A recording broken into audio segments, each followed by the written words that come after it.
ସହାୟତା ନାଁରେ ସଜା ସାହାଯ୍ୟ କରିବା କହି ବୃଦ୍ଧାଙ୍କଠାରୁ ଲୁଟିନେଲା 2.5 ଲକ୍ଷର ଊର୍ଦ୍ଧ୍ୱର ଟଙ୍କାର ସୁନା ଗହଣା।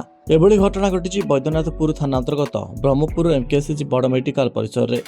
आर उदयगिरी थाना अंतर्गत महेन्द्रगढ़ ग्राम निवासी जुरिया साहू एवं तांको पत्नी शशि साहू ब्रह्मपुर निकटस्थ लाठी ग्राम को निज झील घर को बुलवाक आसते। तेबे शशि साहू गलार किसी समस्या रही ब्रह्मपुर बड़ मेडिकल को चिकित्सा निमंते आसते। सोमवार पूर्वाह्न 11टा समय से एमकेसीजी बहिर्विभाग में चिकित्सा करने निमंते नासा और गला विभाग में डाक्तर को देखाई।